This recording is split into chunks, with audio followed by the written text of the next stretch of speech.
Hi there, and welcome to the Third Impact Anime Podcast, where we talk about anime, video games, and conventions, with a healthy amount of existential dread mixed in. You can find out more about our podcast by following us on Twitter at TI_anime, or just like us on Facebook to not see our posts, because that's just how it is now. Thanks again for stopping by, and enjoy the show!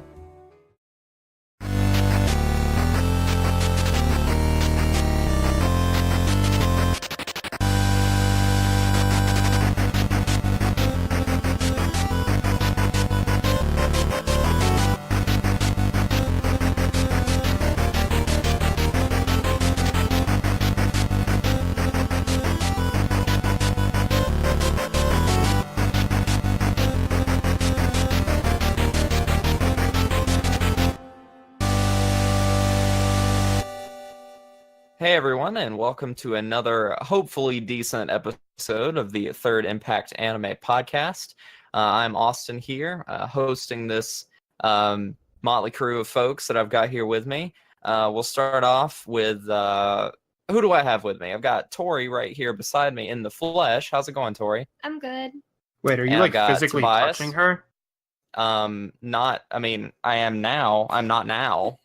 Wow, that's impressive. I didn't know that the internet was capable of such amazing things. What a time we live in. I would boop you, Ryan, but you're through the internet cord. So how are you doing, friendo? I am sleepy, but also good. I had a long day of work and then decided it was a good idea to rock climb, which wasn't a good idea. My arms are bricks. So you climbed with rocks? I climbed with my hands on rocks, yes. And made the bricks, apparently. Yeah, and I made my arms into bricks, which apparently I'm an alchemist now, so... Congratulations. Thanks. Tobias, how are you doing, friend? I'm doing pretty well. Likewise sleepy, likewise tired, likewise bricks. Well done. And Marisa, how's it going? Also tired and wanting to just fall over. We have dinosaurs at the museum, so everyone wants to come see them. Are dinosaurs also bricks? Ancient bricks. Ancient bricks. We have fossilized dinosaur poop that kind of looks like a really pretty marble brick thing. So the ancient magus brick. Yes, the ancient magus brick. Dinosaurs are now anime. Yeah. All right. Well, this evening on this episode, we're all of us recently last weekend or the weekend before last. Wait, was it last weekend? It was we the all weekend went to before last. Gotcha. Yeah, we went to our HAMACON, the big one in North Carolina, which is Animazement, and I talked about that very briefly in the last episode, which was my interview with JP Yates, actually at Animazement. And that was a lot of fun, and you guys should go back and listen to that if you have not. But we're just gonna sort of break down the con and talk about the good parts and the bad parts and the meh parts and the fun stuff and the boring stuff and everything in between. So I guess we'll start out with just talking about like the con in general. I know most of us have been going to Animazement for a very long time. In fact, one of our earliest episodes on this podcast was talking about Animazement 2017, where we broke down our thoughts on that particular year, which there were a lot of thoughts that came out of that one, not necessarily by us, but from the general convention-going attendees, and the zeitgeist was a little bit weird after Animazement 2017. And we'll talk a little bit about how at least we perceived the manifestation of that this time around. And I did notice that they did put out their official numbers, and they were smaller than last year, definitely. Oh yeah, totally. I think you could I tell want just to say by walking around. You could, but I mean, I didn't want to make that assumption because that's definitely not like data bound. So I wanted to wait, even though it did feel like that for sure. You're right. But I want to say that 2017 was like 14,000, and this year was like, was it 12? Twelve That thousand, sounds about right. When you and I were researching, I think last night, right? something like that. Yeah. I think it was 12,000. Somebody correct me if I'm wrong, but Yeah, I was gonna say, speaking of low expectations, how about that Solo movie? Anybody see I it? liked it. I liked it. I Yeah, never got Yeah. to see it yet. I haven't seen it yet. good. I mean, Right. I didn't have high expectations, so I was pleasantly surprised by it. God, if That's you good. haven't seen it, then I can't talk about why I was blown away. Sounds like there's some thoughts, and I'm glad you guys are generally positive because the zeitgeist around that one has been generally meh. Mm-hmm. Like I had very low expectations for that movie just because of all the bad press it was getting, like in general, like in just the general internet bubble. And they were saying that they had to hire an acting coach for the guy, and I was like, oh, that sounds terrible, but I love Donald Glover, so I'm gonna go see this anyways. Yeah. And See it I for was him. I did. I literally did. And I was really glad I did because the movie actually turned out to be really good. And that's relevant to Animazement because it came out on the Friday of, I guess. Yeah. So I it guess was we'll just great. break down like what specifically we did at Animazement, and then we'll talk about some of the other stuff. And most of what we do at cons these days is buy things and panel. So Tobias, do you want to break down, because you did the most of it, do you want to break down the panel stuff that you did at Animazement this year? Yeah, so I went in Friday morning, my first panel, and I ended Sunday evening with the last panel that was there. That pretty much explains my weekend in a nutshell. I did a total of something like 10 hours, I think, all said and done. Jumping in, I was ended with the how to panel, or how to build a better panelist with the actual panel stuff. They invited me on to do that. So could you elaborate a little bit on that? Because I know that the three of us, Tobias, Ryan, and myself, we all went to that panel as just like audience members last year. And then the panel staff asked you to be a contributor to that panel this year. So how did that go? I think last year was a little more friendly because we kind of sat around afterward and had that big conversation afterward with the panel staff and amongst ourselves. It was a little more cut and dry this year. Ryan and Marisa were in the audience. Yeah, They definitely. can vouch that it just we had a lot of content. I think we were all kind of tired. We were going through it. It really could have been a 2-hour panel, to be honest. But we didn't really get enough time to talk to people individually afterward. I talked to one guy that had some questions about AV stuff that he was trying to do for his own presentations, but it really wasn't the cool roundtable that we had last year, unfortunately. Yeah. How was the We turnout definitely in the crowd? I think probably a little less than last year, maybe. Decent enough for like panelists because you're not gonna go if you don't panel, obviously. But like That's yeah. true. They That's very much a like a self-serving sort of like the whole Gundam panel principle. Like the only people that go to a Gundam panel are Gundam fans. So right. The only thing about it, like it was well done and they had a PowerPoint this year, so they weren't just like listing off random things like, oh yeah, do this too, maybe. It was a lot more organized, but we really didn't get anything out of it this year because we already knew like everything they told us. So yeah, it was very much their presentation from last year with some elements that I threw over, a couple little tips and tricks that I put in my own art of paneling panel. So yeah, it was very similar to what it was last year. do any of those tips and tricks include show Daikon 4? I mean, it wasn't a panel about how to give a Gynax panel. But we did mention to drink water, stay hydrated. oh yeah. That was a point that did come up because that is very important. And we mentioned like Definitely. Know your limits because you can't really talk for an extended period of time if you're not used to talking for an extended period of time. So it'll That's definitely true. affect you. Especially if you're like Tobias and or like most of us really, and do like more than one panel at every con, like your voice is going to get tired, especially if you're doing like multiple hours of paneling in a row or just even multiple hours of paneling in a single day. Right. Oh yeah. After my 2-hour panel on Sunday, I finished the panel and then noticed I hadn't taken a single drink of water in that 2 hours span. And I didn't get water until like after the panel. Yeah, she turned to me afterwards and was like, "Lunch, food, liquid, now." The only good life hack that I took away from Disney was you should drink 1 bottle of water every hour. That's smart. Yeah. That's what the mouse says to do. Yeah, and obey the mouse or die. What were the other panels that you got up to, Tobias? So I did a lot of my old content. Like I did the '90s panel again, and that got a lot of good feedback. The aughts panel that I ran at Ichiban had a lot of people. In fact, all my panels pretty much filled up. I think maybe at worst case there was like 80% capacity, but even Surrealism, the 2-hour clip show, usually by the second hour people start filtering out and it's just a couple of people left. But no, like this time it stayed filled for the full 2 hours, and I was very pleasantly surprised with how Surrealism and anime turned out. All my dumb dad jokes landed. Everybody had a lot of fun. People were commenting even near the end.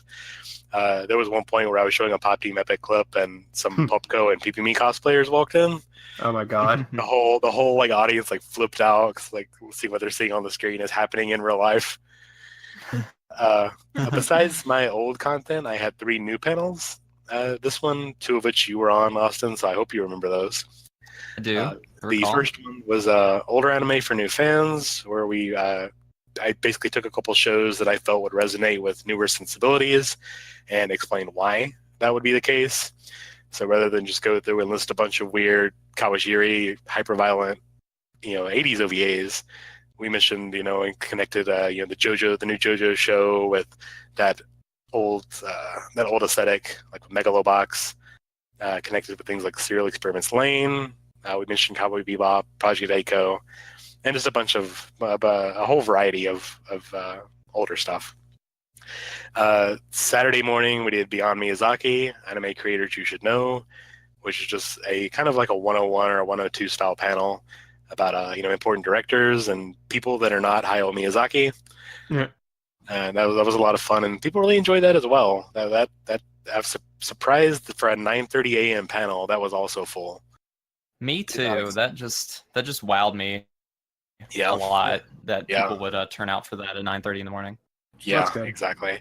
And lastly, on Sunday, I did Before Devilman Crybaby, The Wild Rose of Science Saru, which is just another studio-style informative panel where I went over Masaki Iwasa and Science Saru's works. How much do you think including the title Devilman Crybaby in the name of your panel influenced the crowd that was there? So that's actually a funny story, because when I for his more for his more obscure stuff, I ask people like, how many of you have seen it, just so I get an idea. And when it got to like the Tatami Galaxy and Kaiba, we're looking at least half or more of the room had seen nice. Kaiba, and that blew. Yeah, I had not expected that at all. And there were a lot of heavy Yuasa fans in there. You could just tell, and I was really, really surprised with that turnout. That's awesome. You may not have gotten that specific, but did you get an idea of like how many people like may have seen it before or after Discotheque officially put it out? Oh no, I didn't ask that, unfortunately. Yeah, because that's what I would wonder. Like, because honestly, I hadn't had my finger on the pulse of that show at all until Discotheque announced that they had it, and I know you watched it like years ago. Yeah.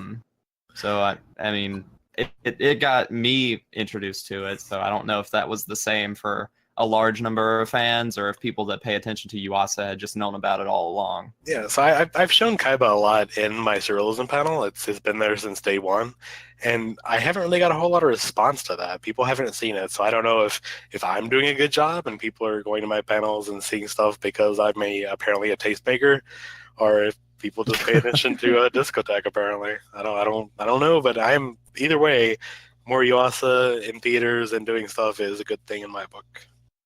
And I'm pretty sure Mind Game is coming to Blu-ray in the very near future. Yep, I did mention that. I think it's August, I want to say, is the beginning of Blu-ray, and it did just hit Crunchyroll as well. Cool. And going back to the old anime for newer fans panel, I really enjoyed being on that one. That was fun. It was nice to show a large group of people Project A-ko. Because that was, out of all the ones that you'd picked and the ones that I had seen from that list, that was probably my personal favorite, because I really like Project A-ko. I think it has a lot to a lot of elements that can entertain even modern fans, because it's very much a show that like references anime of its time, but the references they're so ingrained into anime culture. Like, you don't need to have seen Captain Harlock to understand that something is a Harlock reference.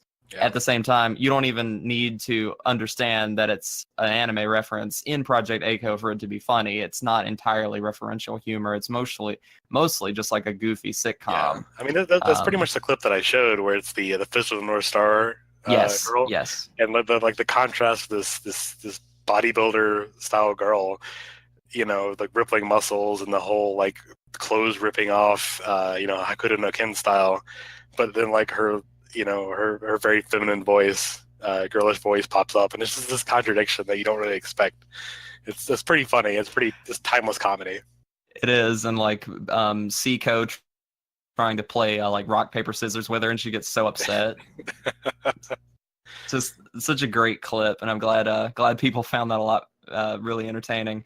And I know you mentioned this during the panel, but man, I wish there was like a better looking version of that show available. Yeah, I could only find it really. I think it was off the Blu-ray, and even then, it's not a great transfer from the original film. No, yeah. Apparently, a lot of the elements of that have been lost, which really sucks, because it's a very well animated. Especially the first one is very well animated piece, and I hate that it doesn't really shine because the master is so crappy. Well, we are in the age of remakes. Maybe it'll get remade in better quality animation. You know, I wouldn't really mind that. Like, Project A-ko could be something that could be easily remade to fit like modern anime Project A-ko styles and Crybaby. sensibility. Oh my gosh. See, after Devilman, the argument for like it'll lose the original style kind of like went out the window for me, because I'm just like, no, it will not if it is done properly, because Devilman was done like this. Yes. Yeah, you just got to get somebody behind it that knows what they're doing and has a really good vision for it. Right. And that it doesn't copy the original manga like too much. Looking at you, Cutie Honey Universe. But anyway, Cutie Honey is a demon of its own. Especially that live action movie. But yeah, and by demon I mean treasure. And Project A-ko live action. Hell yeah. Oh, could you imagine? Oh, no. But I guess Tobias, did you want to say anything more specific about any of your panels? Those are all the new stuff. I have a bunch of old things, like I mentioned Surrealism, which this is I would say my best iteration of giving it. Just everything worked out really well. I did the Star Wars panel that I did at Ichi and Triad that came back, and that filled to capacity. Yeah, like about that, I want to have a quick sidebar about your Star Wars panel. The planning staff did the dumbest thing ever regarding your panel. Oh yeah. I was dressed up as Revan, by the way. So I was excited to go to the Star Wars shoot, because I've never gone to a cosplay photo shoot, because my cosplays have never been good enough to like actually warrant me taking the time to go out and meet people who are also cosplaying from whatever I am cosplaying. So I went to the photo shoot around noon. Tobias's panel was at 12:30, and everybody at the Star Wars panel, Will and I were shamelessly promoting Tobias, being like, hey guys, there's a Star Wars in Japan panel right after this, and you all should go to it. And like 20 of us did. And the room was already full by the time we got there. We're just like, really? You're not letting the Star Wars cosplayers into the Star Wars panel? Yeah. And they're just like, well, we didn't know ahead of time because the photo shoots aren't organized. And I was like, guys really should be the ones organizing the photo shoots, because it's less chaotic that way. Okay, First Photo of all. shoots at conventions are always a fan-run thing for the most part. Yeah. Yep. They're all fan-run, and a lot of times there can be multiples because people don't talk. People don't coordinate. Communicate. Yeah, And people it don't always- communicate. It was just the worst coincidence ever. And like Will and I were both I've seen the panel before, and Will was like, I only saw half of it. And I was like, well, yeah, we can try to get in, but I don't really think it's gonna happen. So Yeah, a lot of people missed out on it. Yeah, A lot the panel staff came. One of the guys came up and like right when I started, it's like, hey, there's some like Sith Lords out there saying that they know you. Yeah, that was Like, us. it took me a second to understand what was happening, because like, oh god, they're here to take me away. Oh god, but no, like I told him, yeah, like let him in. Like I figured it was you guys, but you never came in, so We didn't come in because we took a look inside and we were like, we're going to be very uncomfortable because I was in very black and very heavy robes. So yeah, that's true. But it just was not meant to be. It's funny you mentioned the coincidence though, because I always feel like, especially panel schedules, they always put similar things together for some reason. Yeah, I'm just like, why I know would you do that's that? strong. Yeah. So not sorry. Yeah, Okay. it was weird, but Yeah, and don't feel bad about it because something similar happened at Ichi. My Culture of Overwatch panel was at one time, and then it's right as it ended, there was a Overwatch photo shoot. So a ton of the Overwatch cosplayers, about 10 minutes towards the end, all got up and left. So it was. Right. I went right past the photo shoot, and everyone was like, "Oh, your panel was awesome. We wish we could have stayed longer." And I was like, "Thanks, guys." Sorry. But the same thing happened with my Aughts panel. At the same time that was happening, there was like an anime retro 1998 thing going on that was pretty much mine as well, and I was running against that, and that one was in one of the larger rooms over in the 302 side of things. But even then, I still had a fairly full room. Yeah, I expected that to win over because of the larger panel room they were given, but no, I still had a lot of people in mine. Yeah, you're not the only one who had that. As far as that, we talked earlier about there was like 2,000 less people, 2,000 fewer people there this year, and yeah, most people kind of frame that as a negative, and maybe we talk more about that subject a little bit. But I felt like in this year it worked out, because I wasn't so much of an issue to push through people as it was last year and other years prior to this. But also all my panels filled up, so it was kind of best of both worlds to me. Oh yeah. Totally. Yeah, panel attendance that was kind of strange. Yeah. Panel attendance was incredibly impressive. So like, thank you to anybody who's listening who like came out to our panels, because I was really happy with both of my panels this year, and that says a lot because I really did not want to do one of them. So I did. I debuted my Japanese culture and video gaming panel, which I put so much time into, and I was really glad had a good turnout. And I actually ran into two of my friends from NC State who I didn't know were going to be at the con, and they didn't know it was my panel. They just happened to walk in and they're like, yeah, this sounds cool. And they were like, oh crap, look who's on the stage. So I talked to them afterwards. Who's this clown? They were just like, yeah, we had no idea this was yours, but good to see you. And so that was cool. But it went really well. I had a lot of fun with it. Do you want to real quick like do the brief rundown of like what games you talk about and how? Yeah, I connect it to like various themes of Japanese culture, like whether it be like historical culture or like actual life, like everyday life. So I talk about Persona a lot because you can't talk about Japanese culture without talking about Persona.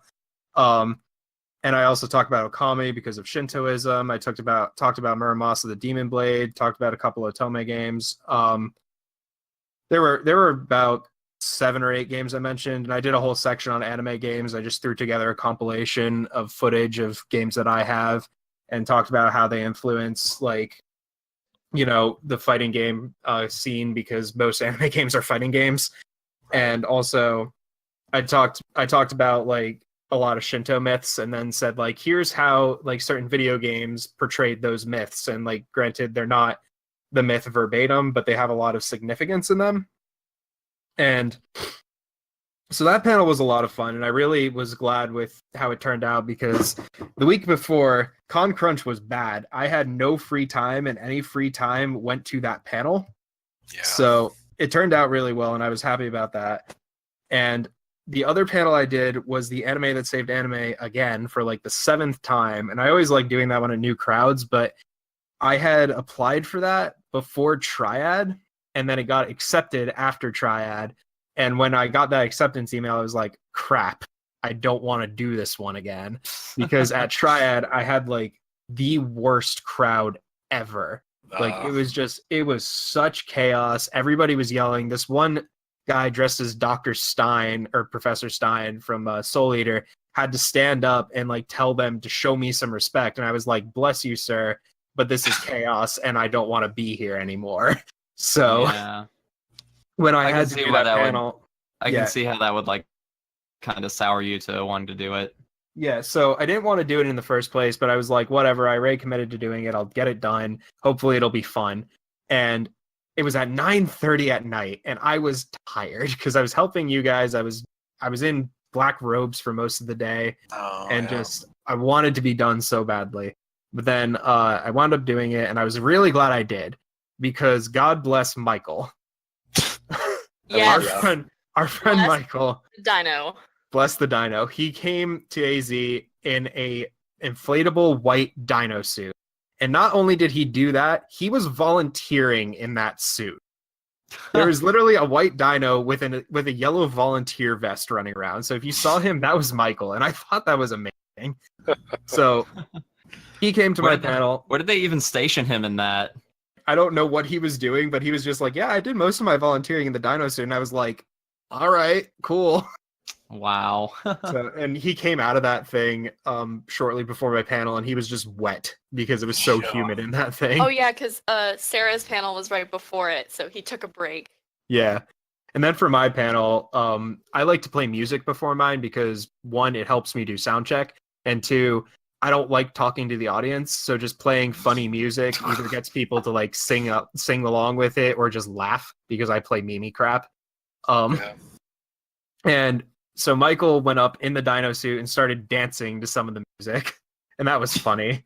And so as I was going through the panel, just making sure all the videos were working, because I also experienced the biggest issue with PowerPoint video that I've ever experienced, to where I had to do some absurd workaround that worked like 75% as I wanted. And like I got through the panels just fine, but like it was not perfect by any stretch of the imagination, and I have to do some more tinkering with it. But it was also, I didn't know the setups, so that was part of it. Yeah. But I know better now. But so besides that, I was going through the slides before I got started, and I just kind of had like a little inkling, and I told Michael, stand in the back of the room and do these 3 things that I'm going to tell you. So Sarah's sister was a Harley cosplayer, and she had a foam bat. So I told Michael, take the bat and just stand there with it in the back. So I always give a disclaimer at the beginning of the panel, and I say, these are my opinions. If you're going to get rowdy, I'm going to ask you to leave. And there's my security in the back. He was also my opening act. And Michael's just standing there in a white dinosaur suit, slapping a bat on his hand. Jeez. So I'm like, just imagine how embarrassed you will be if you get dragged out of my panel by a white dinosaur. And so Michael It was perfect. is now our official honorary Third Impact security. Oh, he's been official security since Ichi. Like I think I talked about that on the podcast too. But now he's on the payroll. It yeah. was perfection too, because I'm sitting right next to him with Sarah, and we're just dying. We're just watching him just thud with the bat and tiny little dino hands too. Yeah. And then when I did the big reveal of that panel, he rushed the stage, and I was like, "Oh no, my security's gone rogue!" No. And like everybody just erupted when that happened, and I thought it went just as funny as I was hoping it to be.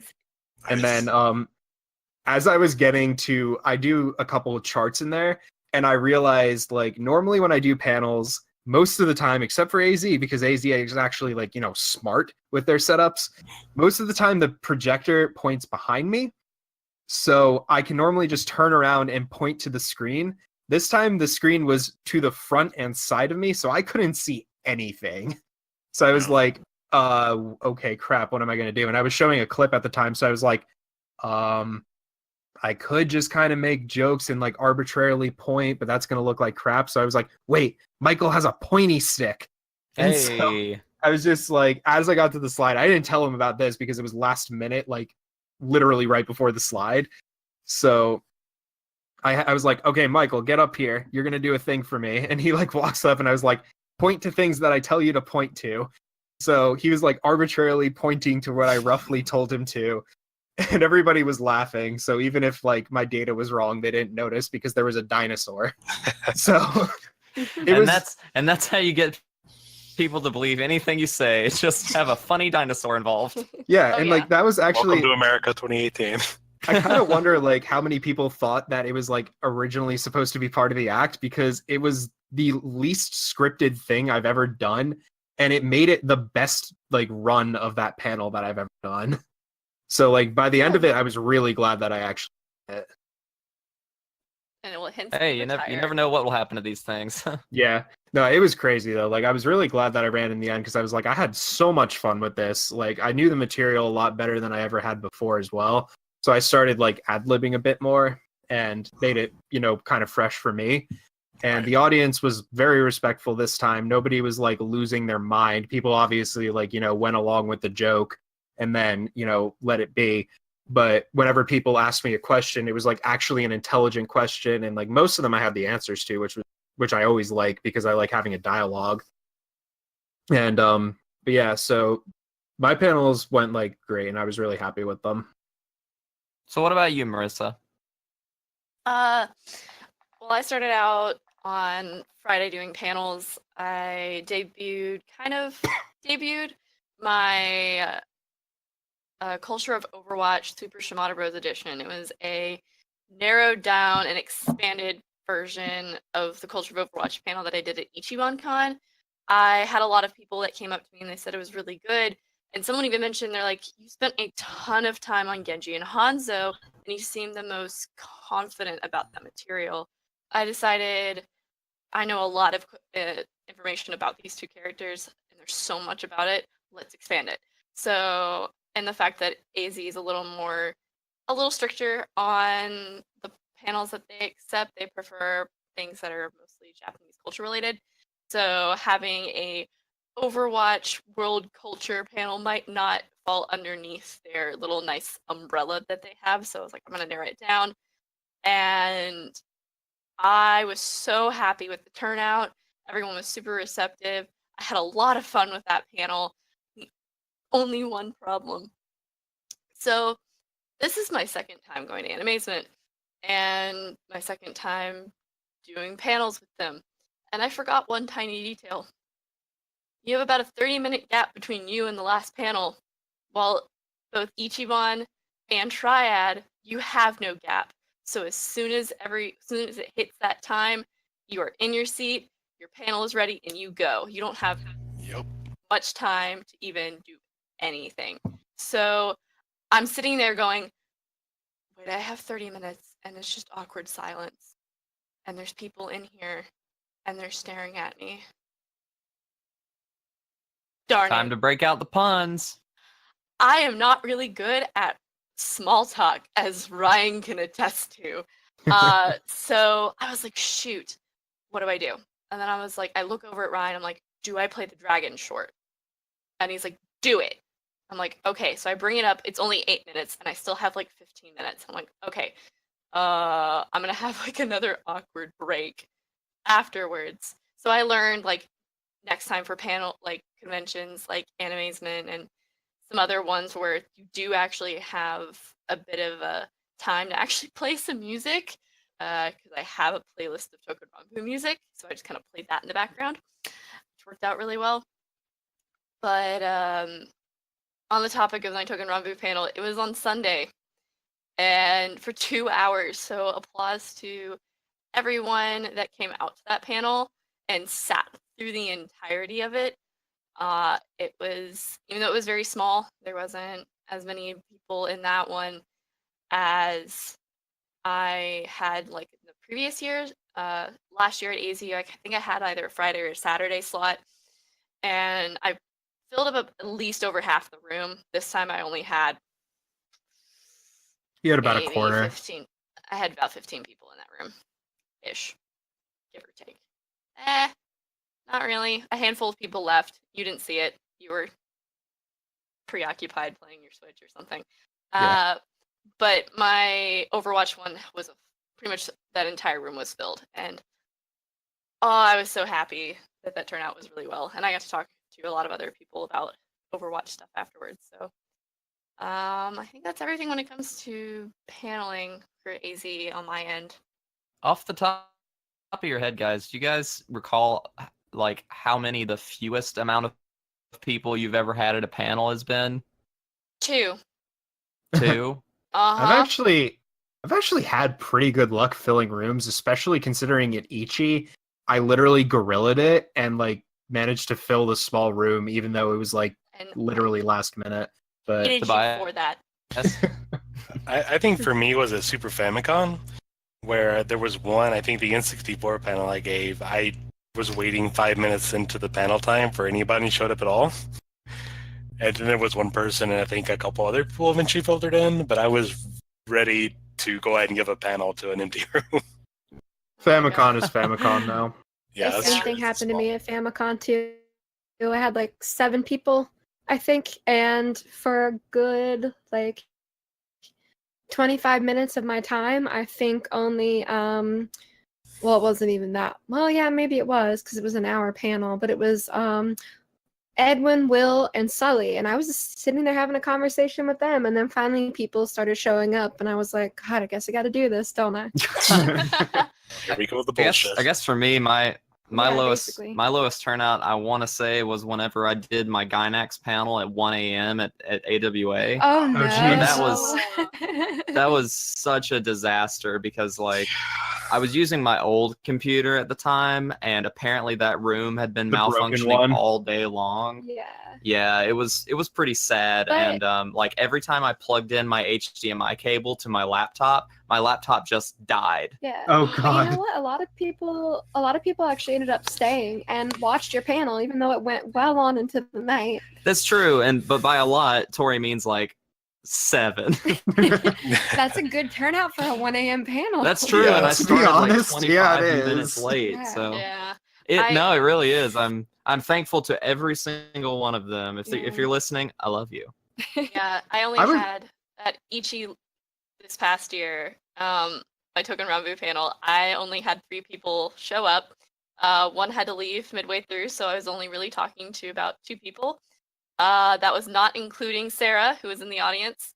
I don't count my friend, who I essentially forcibly dragged there. But yeah, 2 random people sat through my entire 2-hour panel. In I think it was the biggest fan panelist room. I think I had panel room 2.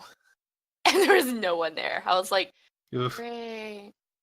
Folks that come to a panel and stay even though there's like no one in there are the true heroes. Yeah. Oh, yeah. I always feel awkward if I'm like the only person in a panel because I'm like, I really enjoy your topic, but like I get distracted, so I like to look at my phone occasionally, but I don't want you to think I'm being rude. I just have mad ADD. Yeah, well then there's that, and they're literally directly talking to you, so then you Yeah, start to that's feel it. uncomfortable because you can't break that eye contact, otherwise they think you're just a huge like jerk. So as the Exactly. panelist, you need to do the thing where like even if you're doing a panel for like one person, pretend the room is full anyway. Yeah. Yep. Yeah. Or just like literally have a chat with the person and just talk about your topic rather than like necessarily presenting your panel like you normally would. That's Either way. probably what I would do in that case, just because it would make like so much more sense rather than like pretend I could actually have a conversation. It would be different from your normal scheduled programming. I think I would just pretend my computer was broken. Like I would purposely break my computer because the thought of speaking one-on-one with a stranger is like the greatest fear I Horrifying. have. Gotcha. And speaking of talking to strangers, I guess I'll talk about my panels real quick.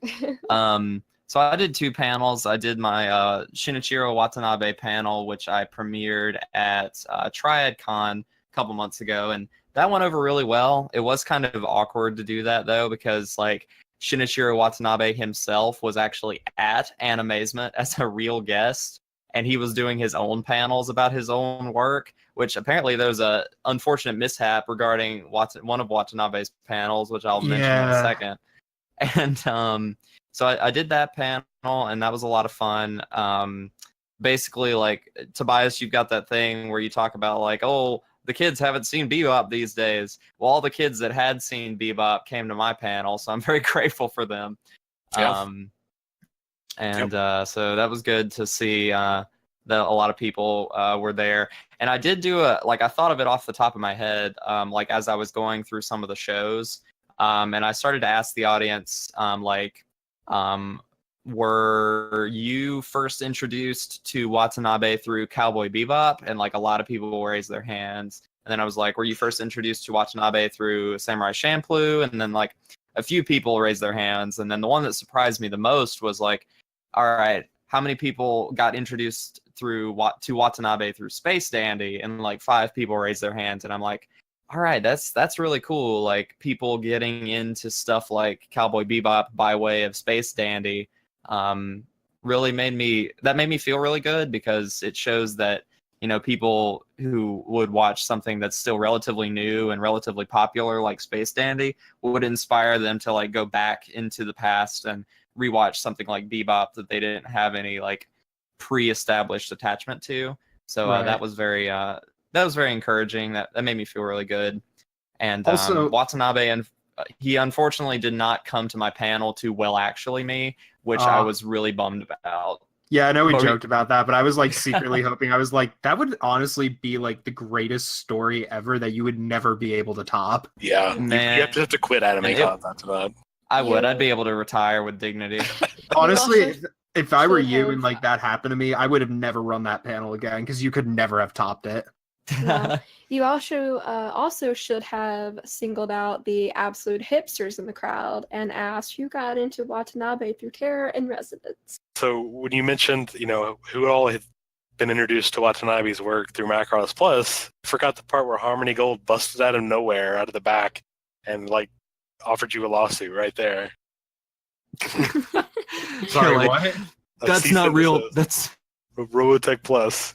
Robotech Plus. And you know, you also forgot the point where like I awkwardly interrupted you with the next slide you were going to do. What was the important day that day, Austin?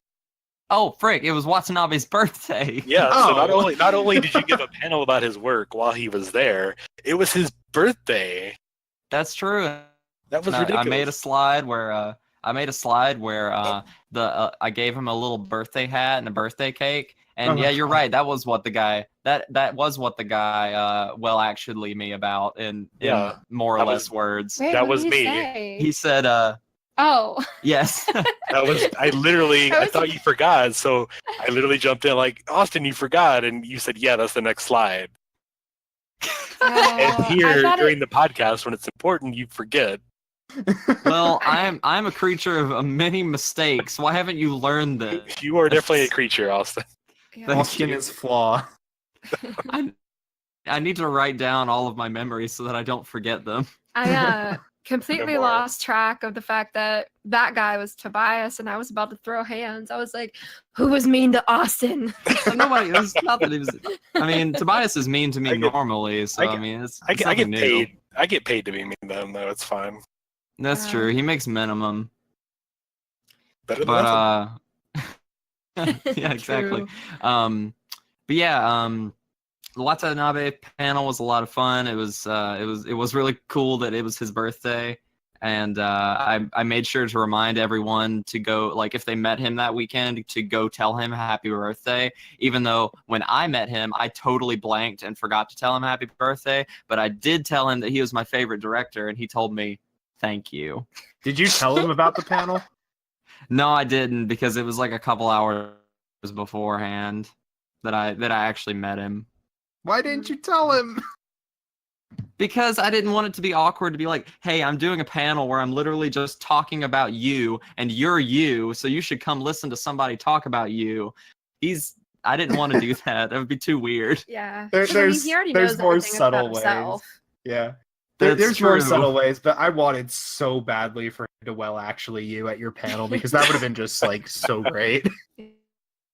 Okay, so I will make this promise. If I ever do that panel at Animazement again and he's there, I will ask him next time. Honestly, Thank you. though, he is a man of very few words because the past couple years ago when I met him, he was barely speaking to anyone. He was just like, "Oh, your name? Okay." And then he would sign your thing and say thank you, and that was it. He's very Gotcha. quiet. Yeah. And apparently he's a very humble man, so I have a lot of respect for people that are very smart and very humble, Oh, because yeah. that's my kind of person. That's They're the person I smumble. That's the kind of person that I strive and fail to be. But yeah, I did get him to sign my my art book from the Amazon exclusive Cowboy Bebop Blu-ray set, and but less impressive is my autograph compared to Edwin's autograph, our buddy God, Edwin, gosh. that Oh, is no. often at the same conventions we are. Yeah. So we've been joking for months, probably since Ichiban Con back in January, about I think the that's fact, about right. yeah, about it's kind of been like an inside joke meme between some of us that like Edwin owns a copy of the Cowboy Bebop movie on UMD and like the PSP movie discs, and we've been joking that he should totally get it signed by Watanabe if he ever came back to Animazement. So lo and behold, you know, Watanabe was invited back to Animazement as a guest, and of course Edwin did as he should have done, and what I greatly applauded him for, and got the man to sign his UMD PSP movie, Making it which is probably the most expensive UMD PSP movie in existence. no doubt. Yeah, it was worthless, and now it is like worthful. It is full Yeah. of worth. Oh yeah. And it's pretty beautiful. Like if you guys want to see what it looks like, it's in our Animazement Facebook album on our Facebook page, which is facebook.com/Third Impact Anime, and you can go check it out there and give it a little like or a little Hashtag comment or self-love. whatever. A little There you angry go. react. A little angry react if you want. We'll make sure to mail that directly to Edwin. Print it out. But in terms of my other solo panel, I did, or actually no, it wasn't a solo panel. I did it with Tobias. So I co-paneled on 2 of his panels, and he helped me co-panel one of mine, which was sort of the revamped version of my Gynax panel. It was similar to the way that I presented it at TriadCon this past year, where it was basically just like a clip show where we sort of introduce each show and sort of give a little bit of a context and a little bit of information on the creators, but it's mostly just showing clips and Tobias and I like briefly discussing it. We did that, and that was a lot of fun. I added in some new scenes and took out some other things. Still showed the entirety of Daikon 4, which is a good thing. As you do. Gotta always make sure to do that. Yep, that is an absolute essential. Even whenever I was submitting for my panel, I think the Animazement panel staff emailed me and Tobias on a thread that said, "Hey, I'm really excited for this panel. You guys showing Daikon 4?" And I'm like, "Absolutely, friend. It would be a crime not to do so." So that was a lot of fun. I felt like it was, since I've changed how I did that panel, which has probably been since Anime Week in Atlanta last year, because I think that experience just horrified me so much that I'm just like, I really got to rework this panel, even though it was probably fine. This most recent time is the time that I felt most confident with it. And when that 30-minute gap time really saved us, because I think we went over by about 10 minutes or so. So I still need to like fine tune and maybe cut out a couple things, or just suck it up into a 2-hour panel, which with Tobias and I both up there, we can easily chat for 2 hours about Gynax. I mean, we God, could. yeah. I also think we could. At AWA, the last time I ran that, when I say like 2 years ago, I did the hour-and-a-half slot. Mm-hmm. I filled most of that. I didn't go over, but yeah, it's very possible to do an hour-and-a-half. Another thing we could do is, rather than just go over their entire filmography, just do their more obscure OVAs, like Money Wars and like Blazing Transfer Student, the things that there are people that are aware of, but not the majority of people. Yeah, I have kind of wanted to do like a panel that focuses more on like the obscure Gynax stuff and the Gynax stuff and the more recent Gynax stuff that's just bad, and showing like their their more interesting like nooks and crannies throughout history that are worth checking out, and then show you like, and this is what Gynax is like now, and sort of seeing like this is the fall from grace from the king of anime, which is Tengen Toppa and Lagan. Because all the good people from that went on to Trigger. Exactly. We're just gonna go in and put on the 2 episodes of that hamster show. I beat you. Oh god. Oh yeah. I That's should a have checked that. masterpiece. I I love that show, like ironically, God. just because it's so entertaining. It is pretty fun. But I guess that's it for my panels. I definitely had a lot of fun co-paneling with you, Tobias. Like just sort of being the second talking head and helping you out on those was a lot of fun, and getting to talk to people about like Sayo Yamamoto and Kyoto Animation and stuff like that. That's always fun to do, because I don't like, I really like those creators and like those studios and whatnot, but I don't really have a panel where I get to gush about them. So being able to do that in at least some part was very nice. Exactly. And I kind of like, I guess to wrap things up with the panels, another thing that I realized with myself is I feel like with AZ, this most recent one, I've kind of just changed mentalities, where instead of stressing out about giving these pre-programmed presentations, I realize now, and maybe this is just part of doing podcast with you guys, it's come down to more of just talk to people for an hour. Yeah, So I don't know, like I guess I've broken myself to the point where rather than being nervous about doing a pre-programmed, I guess, show, just all right, I know the subject matter, I know what I'm gonna say, just kind of have this casual conversation. I don't know, like I feel like something inside of me has changed, especially with AZ past year. Yeah, I feel something more. is- I definitely feel more confident, but I think it's just because we've been doing a lot more programming lately, so I'm getting more used to it. Right. Definitely, and I think there's definitely a balance to that. Like there's some panels that are more, well, I guess they don't have to be, but some panels that are set up to be more dry and more info dumpy, but like a lot of your panels are, they're like showcases of things, and you sort of talk about things in more of like a general sense, because you're talking about so many things. So I think that a very conversational style works quite well with the style of panels that you do. Totally. All right. Well, I guess if that wraps up talking about our panels, did anybody go to any either guest or fan panels that they particularly enjoyed? I did not have time this year, unfortunately, to go to any panels besides your guys's, because I was so busy, and anytime I wanted to, I wound up doing something else with friends, like going to lunch or dinner, and yeah. But Those that chicken and waffles place, that's pretty delicious. That totally. was so good. Oh, that was yummy. Mhm. So did anybody else go to one? I know Tobias, you and I went to the 100 Years of Anime panel, and that was really cool. Yeah, they had a lot of their animation staff, Masaru Ueda, Akitaro Daichi, Kazushika Yusa, and a couple of the other ones that they don't have on the guest list that I can easily skim off. It was the one gent who is like the curator at the like Tokyo Akihabara like anime museum or something like that. Yeah, no, that was cool. It was very casual too. They kind of just talked about the process, and they mentioned, like you said, that the anime museum in Akiba that was pretty cool. And of course, you had Ueda dressed up in his Char cosplay the entire weekend. I thought that was just priceless. Yeah, that made my weekend. Yeah, he was just a fun kind of guy. He's been coming to Animation for a long time.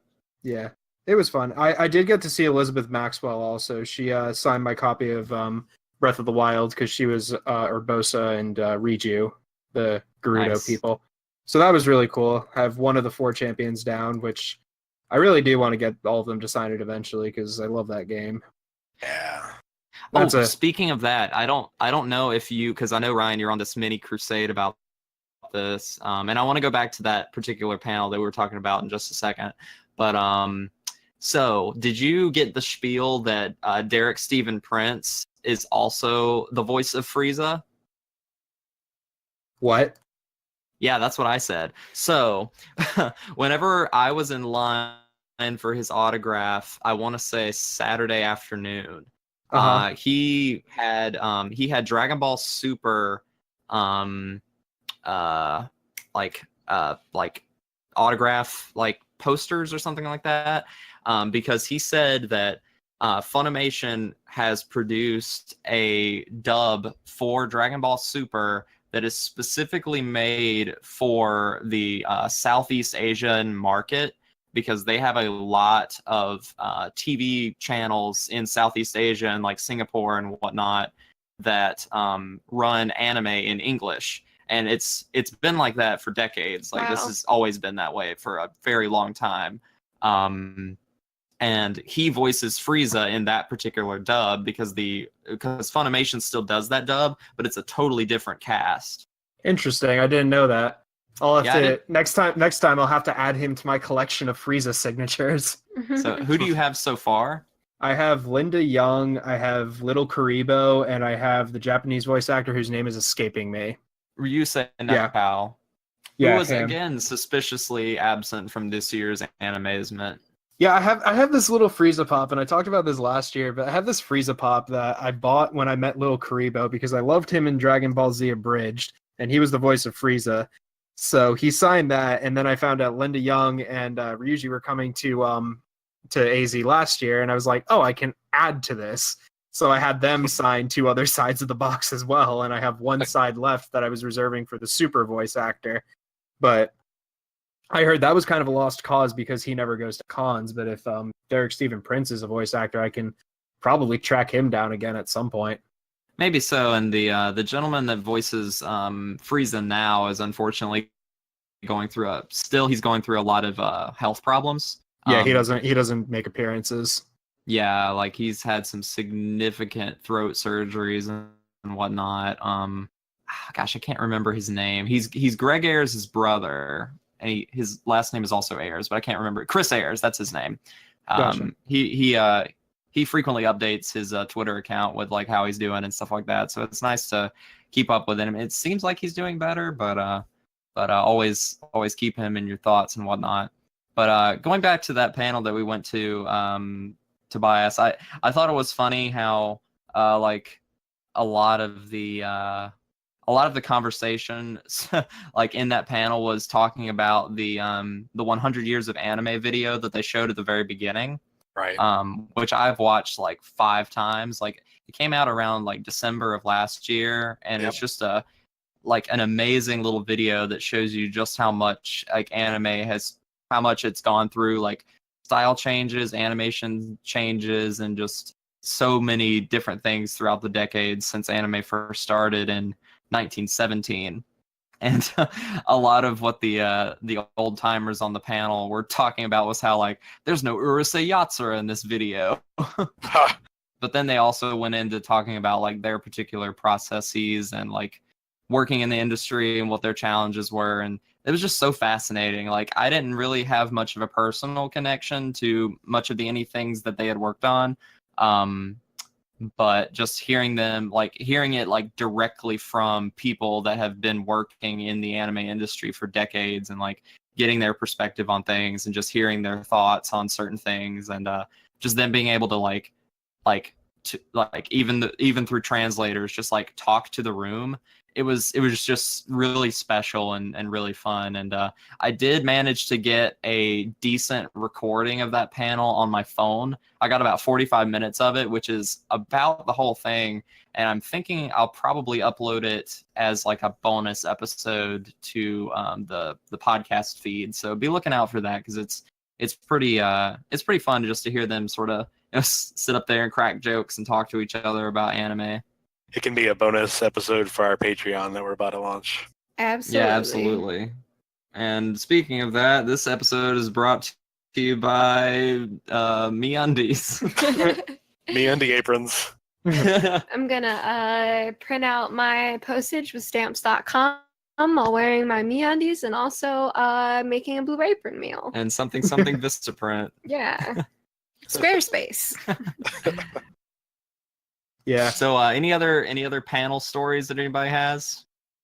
Panel stories I didn't now. attend a single one. We did go to that most violent anime scenes Oh panel or yeah, something. yeah. Yeah. I did go to that. That was pretty neat.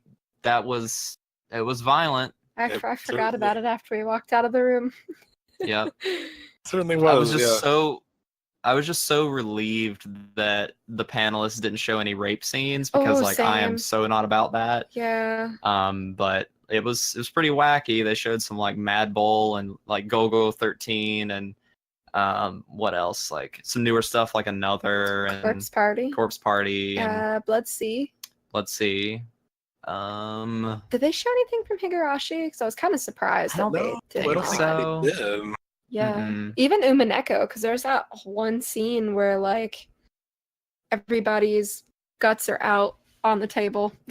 No, you're Yep. thinking of Berserk. No, well, I mean, Berserk, Oh, and stuff with yeah. candy? Okay. Yeah, there's stuff Yep. with candy. I love that Yikes. episode. I want to give a shout out to Kurt, aka the Great SG, that runs that, and Shoujo Rock Heaven, which I missed this year, but last year was a lot of fun. He just does a bunch of like J Rock like music videos, mostly by like female-led bands, and that's pretty cool. That sounds He fun. he did a primer to like Japanese pro wrestling, which apparently was really fun, but I don't really do pro wrestling at all, so I didn't go. And he also does what was it? His big flagship is awesomely bad Japanese music videos Ooh. that I also had to miss this year because it was at the same time as Surrealism. But it's been a lot It's of been fun. on the schedule. Yeah, sorry not to interrupt you, but that's been on the schedule for a long time. Yep, I think he said last year was his 10th year doing it. Jeez. Wow. Yeah, he gets around. He gets around with the guy that does those con comics, like the con web comic that the name escapes me now. Oh, but, yeah, like, yeah. You always see flyers for it, and he always cosplays as one of the guys from MST3K and carries around the little Tom Servo. Yeah, I know exactly who you're talking about. I want to Yep. say that guy's name is Simon. And Yeah, possibly. But yeah, he like they end up going to a bunch of cons in the area together, so I've yeah. seen them quite a lot. But I Did don't you think- did you want to talk about the animator supporters, Tobias? Yeah, I was gonna say I don't think in between after my own panels and stuff, I don't think I did a lot more fan panel content. Just trying to do everything else, but we did jump into, like you said, the 100 Years of Anime. We didn't get to see much of the animator support group. I always miss them every year, and I feel bad because I want to give them money. And we actually did give them money because they were selling these art books. So I got one for myself and for my buddy. Shout out to Simeon over in Washington, Seattle. Yeah, together we gave them $60. So I mean, Yeah. well, $90. So Yeah, if we get a lot of money.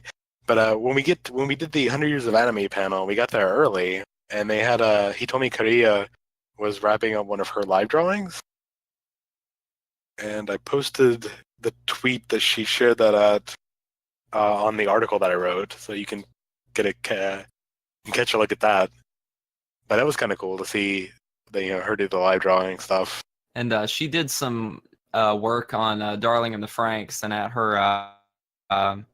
at her autograph session, well, the animator supporters autograph session on Saturday, or maybe it was Friday, I can't remember.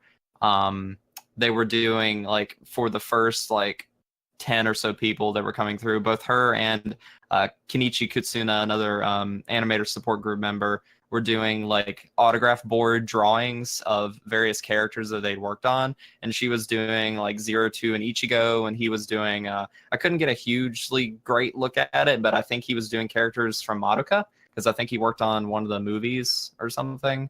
So that was really neat. I hate that I was like 5 or 6 people away from being able to get one, so because that kind of sucked, but they still did like cute little drawings, like even as part of their normal autograph. Like she drew like a little chibi version of herself in the art book that I bought, which is the same one that you got, Tobias. And Kenichi Kutsuna did a little drawing of Chi from Chi's Sweet Home, because he's worked on that a lot lately. And then Jun Sugawara, who's sort of like the head of the whole operation, stamped the book with like this really nice like custom stamp for Animazement 2018. And I think I've got pictures up on Facebook as well of that, so some pretty cute stuff. There was one thing I wanted to mention though, like we haven't talked about Dealer's Room really yet. I thought there was a very wide selection this year, and like I went on a personal crusade around April when they released the schedule and everything, and they were like, yeah, here's all the panels, and also you could view the list of the dealers if you want to. And I looked just to see if Dan was going to be there. Our friend Dan, he owns Lost Ark Video Games in Greensboro. Shout out. He's a good boy. He is a good boy. And so I was looking, and I just happened to see this one dealer that I have a personal beef with, and I have had a personal beef with for like many, many years now. And they're called Jukebox Imports, and I highly recommend you never buy from them because 80% of their stuff generously bootleg. And either the guy is an idiot who doesn't know how to identify them, or he is like just a pathological liar, because he told Edwin, myself, and Will 3 different stories about how their games are acquired and why they don't look like the official ones. He told me they refurbished the labels. I straight up looked at him with a straight face and said, why? Collectors don't want that. And he was just like, oh, well, people have said that they do. And I was like, no, they don't. And then I brought my screwdriver set with me. I have a set of screwdrivers that I use for buying video games just to verify circuit boards and all that, because I'm a really, really OCD collector. And so I asked him, I was like, yeah, this one doesn't look that right to me. Can I open it up and verify the circuit board? And he actually let me, which I was really surprised about. But then, Wow. Yeah. So I looked at him, and it had a flash cart, which is, if you don't know, it is, you can load a ROM onto it, and it's not a legitimate copy by any way, shape, or form. So I looked at him and I said, yeah, this has a flash cart in there. He's like, yeah, it's legit, right? And I was like, no, this has a flash cart in here. Wait, hold on, really? Like, it had like a little micro SD slot and stuff? Not exactly. It's like it would be very difficult to explain without going into an absurd amount of detail right now. But suffice it to say, it was not real. And he did not either. He was trying to play it off as I'm just pretending like I actually know what I'm talking about, or he had no idea what he was doing. Because he just looks at me and he's like, yeah, look at it. And I was like, yes, look at it. It is not real. And so he tries to play off. He's like, oh my God, we get this from like Ontario or something. I was like, yeah, try Singapore. And so It's a common typo, really. I know. And so he's like trying to play this off.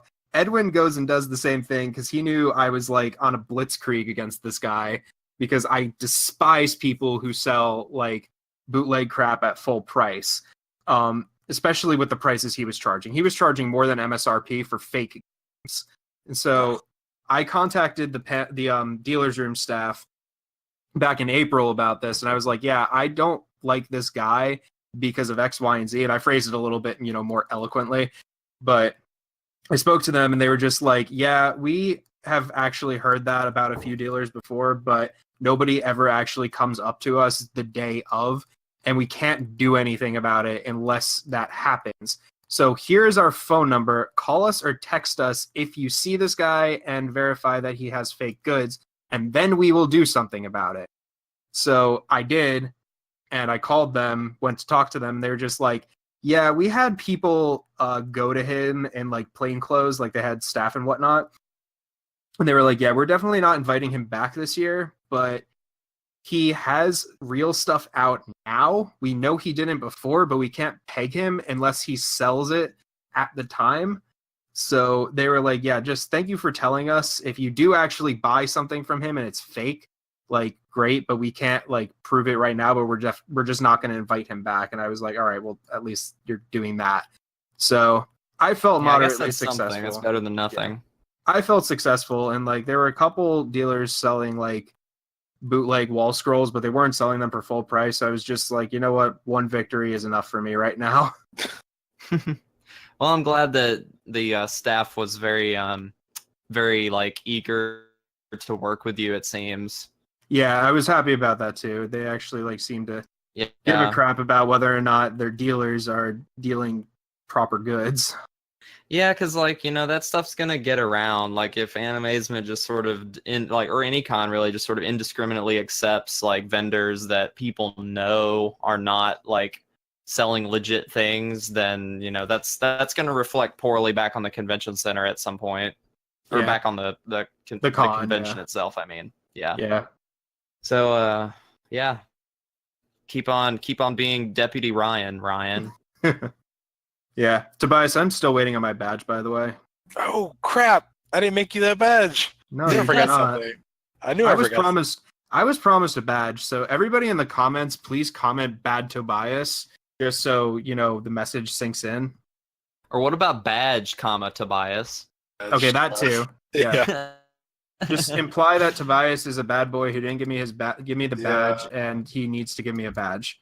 Yeah, I gotta do that. I gotta do that for AWA though. Oh yeah. I had some pretty decent experiences in the dealer's room. I didn't buy a whole lot. I did buy some pretty awesome stuff from Otaku Joe, who's a guy that goes like all around conventions and mainly sells like Blu-rays and DVDs and figures and stuff. But what makes him unique is that he actually goes like to Japan himself and like raids like Mandarake stores and like used places and gets some like really nice like vintage goods, like vintage art books and laser discs and vinyl records. And I bought a few like single records from him. I bought one from Urusei Yatsura and one from Captain Harlock, Arcadia of My Youth, with some really nice art on there. And so it's really cool to own some like anime vinyl records. And I bought a really nice Yoshitaka Amano art book from Angel's Egg. It's like all his concept art from that movie, and it's a really nice like hardcover book. Tori and I researched it, and it was in print in like the mid 80s and has been out of print like since then. So it was a really nice piece to find. It was actually fairly cheap. Like it was only like $35 or so, and it's really big and hardcover and a really nice art book. So I was really super glad to find that. And I talked to Otaku Joe for a little bit because there's a Facebook group that a lot of us are in called like Vintage Anime Fans, and occasionally I'll see him post or comment on something. He's always got neat things to say and like neat, cool like merchandise to talk about. And he runs a very active Facebook page, so it's cool to follow him and his merch adventures, and then just to see him and being able to talk to him in real life was kind of neat. So it's always cool to see the internet come alive and all that. Yeah, that's always fun. For sure. And then my brother, he only came for one day, but he was super hyped to find a Yotsuba figure from that wasn't Yotsuba. He found I can't remember what the character's name, Fuka maybe is her name. Yeah, I think it's yeah, and he found a cool figure of her and was really hyped about it because Yotsuba is like his favorite thing ever, apart from breathing. And Yotsuba and breathing. Yep. I'm glad someone here has a good taste. Yeah, finally. And then I picked up a couple things from Discotheque. I got the Little Norse Prince and a Lupin movie. So that's about all I bought. Did you buy anything, Tori? I bought a t-shirt. I bought some stickers. Bought that really nice Devilman print. And I feel, which is in your stuff still, by the way. Oh, yeah. I give know where that everything is. to you to hold and then end up leaving it at your house forever. Whoops. I feel like there was something else, but I don't really remember. I think those were the only things I ended up buying. Anybody else buy anything cool? I bought The Disappearance of Haruhi Suzumiya on Blu-ray, which I was very happy to be able to finally find, and I bought a volume of manga of Haruhi, and I bought Kirby 64, which Marisa and I beat in 3 hours. Wow. Dang. Yep. I still Easy love that game, great game. I love it. Oh yeah. I still have not played that. You gotta. It is not a big time commitment, I will tell you that.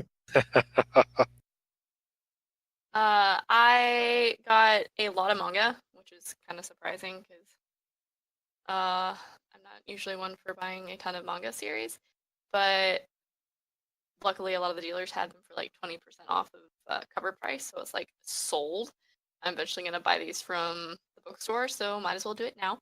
And I got a really nice print of Griffith from Berserk, and it's just so pretty. I think it's time that we all publicly make sure that everyone knows that Marissa is being put on blast for being a psychopath.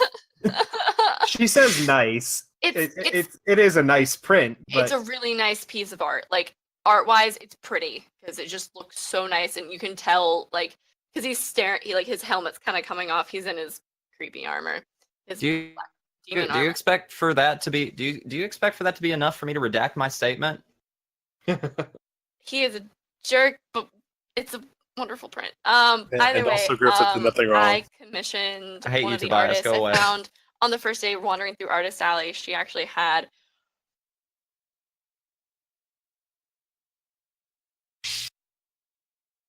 I don't know if my audio's okay there. Sorry, Yeah. my audio likes to go in and out. She had a series of small prints with the 4 Robins, and she even had Tim, and I was super happy. So I got him, and I commissioned her to make me a Superboy one. And for those of you who want to know her name, it is Nicole Miller. It is not. It's spelled like Nicole, but with an M. So shout out to her. Oh, I see. Her commission was beautiful. It was wonderfully done, and I will eventually hang them on my wall. I have wall space to put them on. I need my own place. But yep, I think that's about my excursions on the dealer's room and Artist Alley. I didn't actually go as super crazy as I went last year buying like 2 Nindroids. So I guess just wrapping it up here, I guess there is one thing we want to talk about, which is that Animazement is running into kind of a snag because it's starting to get a lot more competition in its general time frame, especially on the Memorial Day weekend, because also on the same weekend as Animazement for the past, I want to say maybe, I don't know, how long has HAMACON been around? I don't know exactly, but I It's think been around a while. long time. I remember going about 10 years ago, back when it was a free thing at Georgia Institute of Technology. Mm-hmm. But then it was vastly different than what it is now. Yeah, it seems like it's gone through some sort of like large expansion within the last couple of years to sort of become like this big, mostly gaming convention. But it's definitely like what you would call a catch-all con because they get a whole bunch of like American comic book artists and personalities. They get a lot of like movie people, like famous actors, and like they get a lot of anime stuff too. But it's like if you had to break it down into percentages, like MomoCon would be like 30% anime, so it's really not an anime convention at all. Yeah. But it seems like that's been very attractive for a lot of the Animazement, like the normal Animazement attendees to go and like try and check out, and I definitely don't blame them for that. But Animazement definitely took a pretty substantial like crowd hit this year, which obviously has its pros and cons. But you know, it's just the fact of it. Like it's kind of unfortunate that 2 big, fairly good cons are like stuck on the same weekend in the same part of the country. Yeah. AZ, though, I will say, they raised their prices this year, which turned off a lot of people. And Momo was giving pretty much the same price, and they were giving significantly more guests than AZ was. So I have to give them that. And But I do have to follow that up with a question though, because like, Yeah. is MomoCon the same way as like regular comic conventions where they nickel and dime you for guest like interaction? I can't speak to that. I don't know.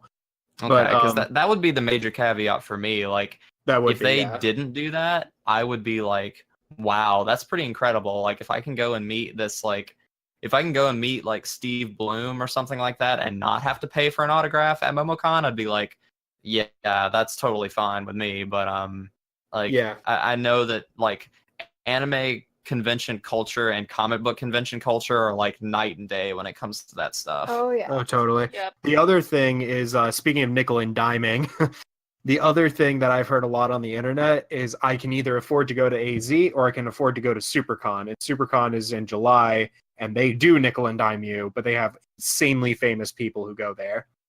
That's So- true, and I guess it really just depends on what kind of a convention atmosphere you're looking for. And I totally get people not being able to go to, like, having to make that financial commitment to only pick one.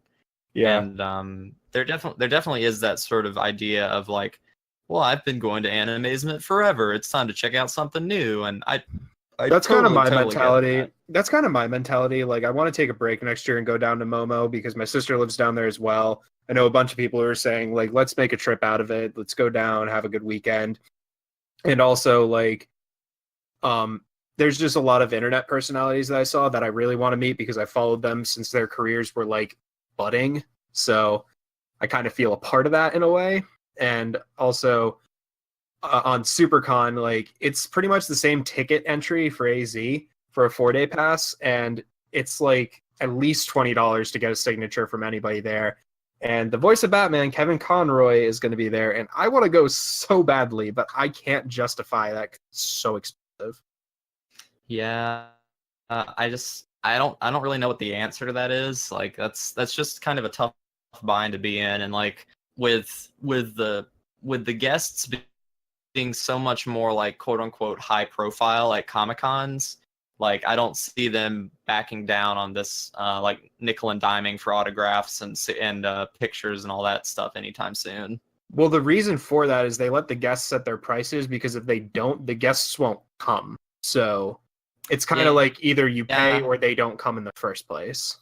Yeah, I get that. I just wish that there was a way to do it where like it probably just is kind of impossible without a super duper high like ticket cost and the ramifications of like line crowdedness of like maybe the convention being able to offset those costs with maybe a higher ticket price.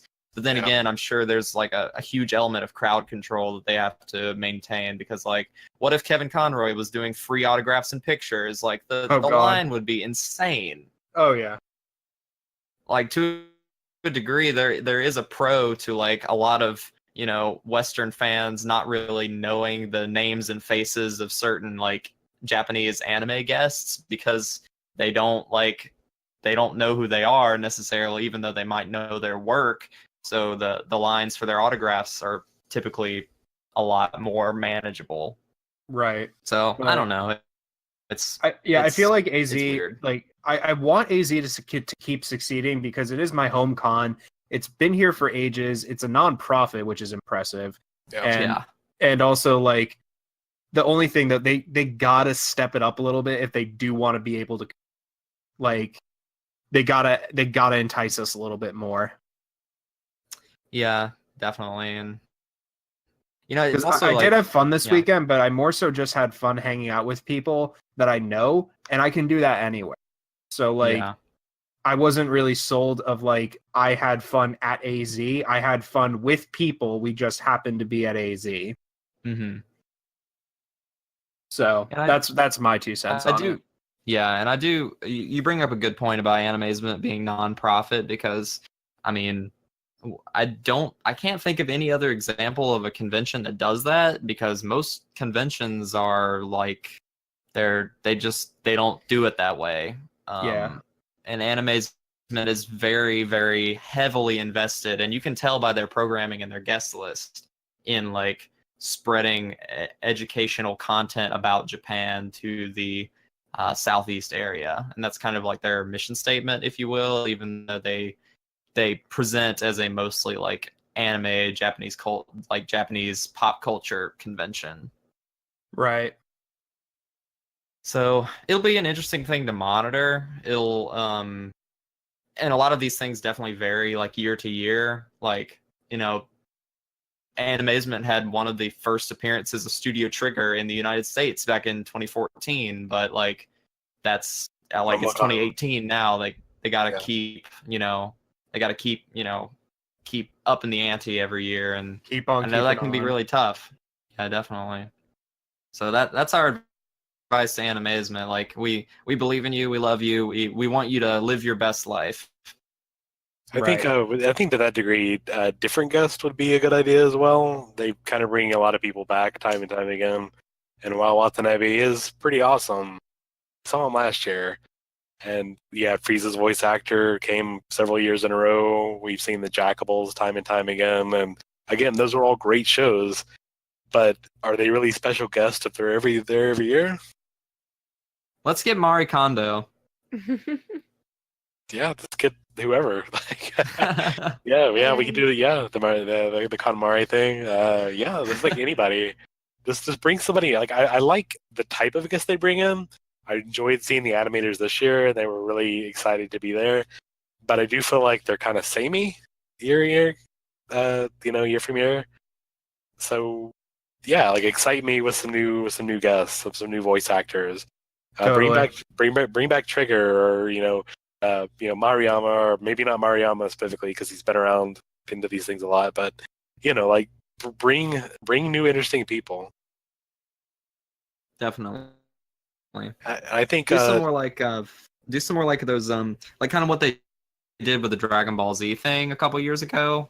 Well, that was like 5 years ago at this point. But do like big themed, like either celebrations of like anniversaries of particular movies or anime. Just have some sort of unifying thing that can get people hyped behind something that's really popular or really like well remembered. Yeah, when I was looking at that one convention in Florida that I wasn't able to make, their guest lists every year were themed around a particular show. Mm-hmm. There was one year they had everybody from Evangelion, like the English cast. Oh, nice. And then they I would had love if they everybody did from that.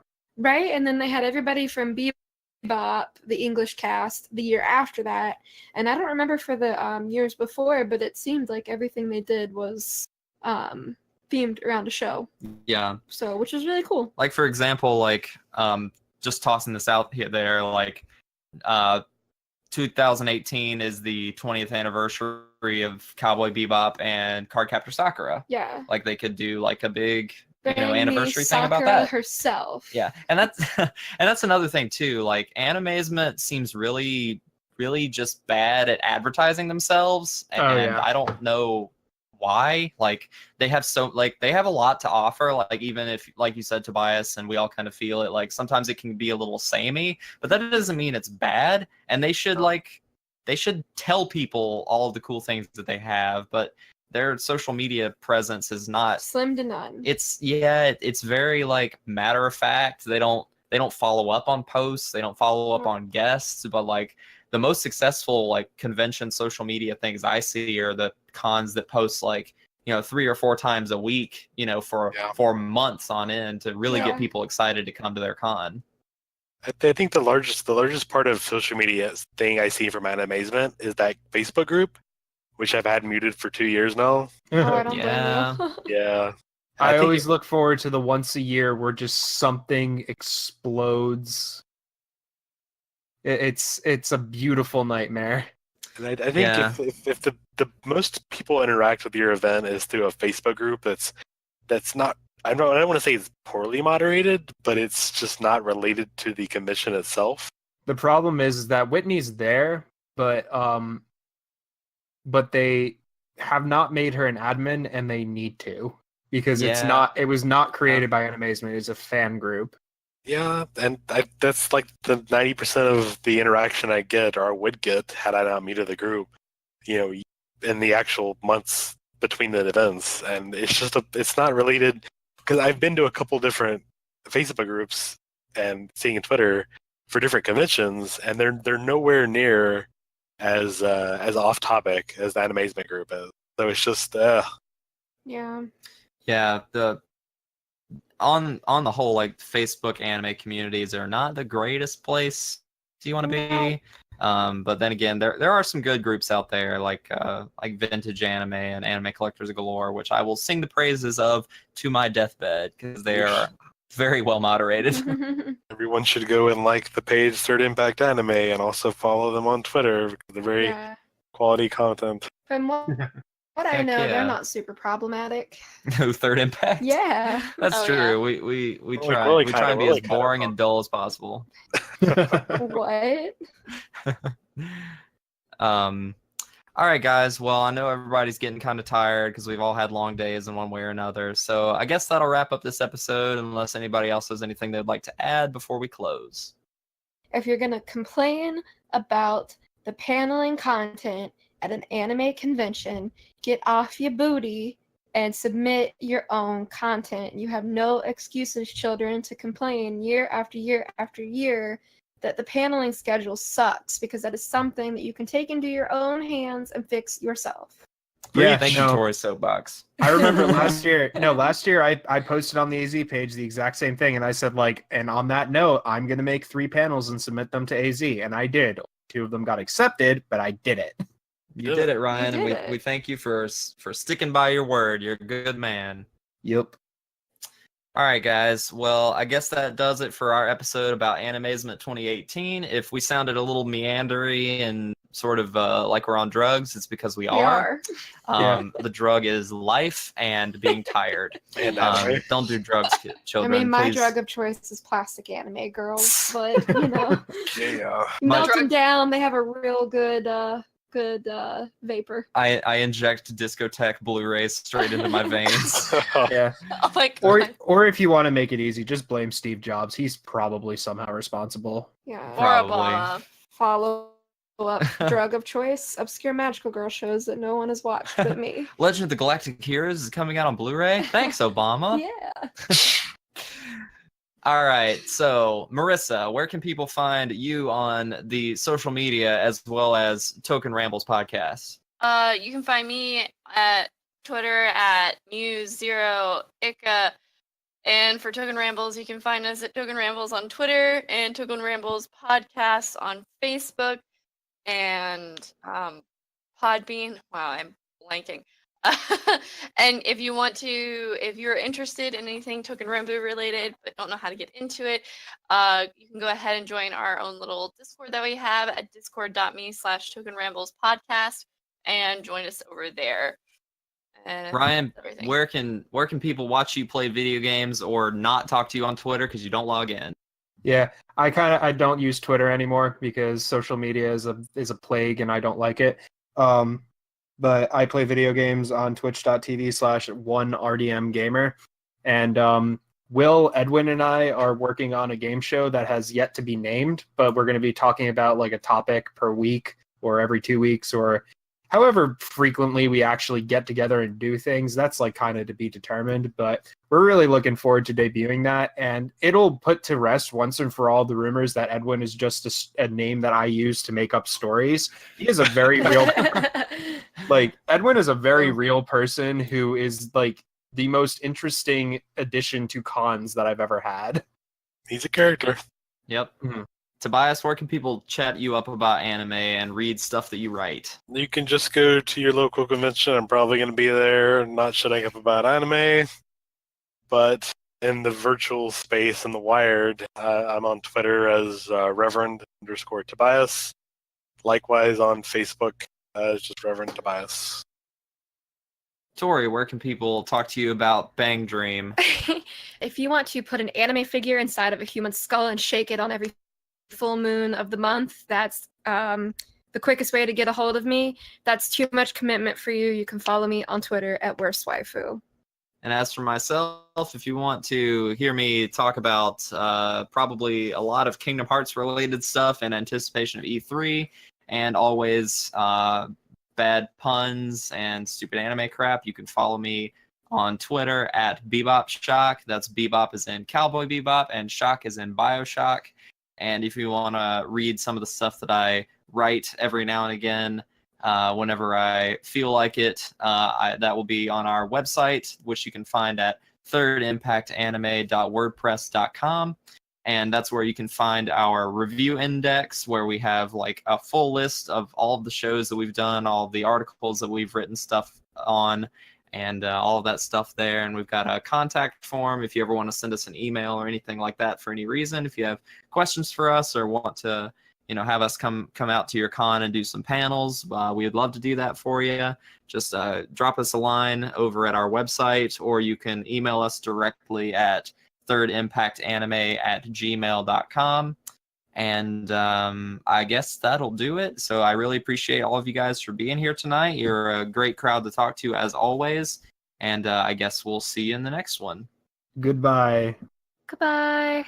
No. That'll do.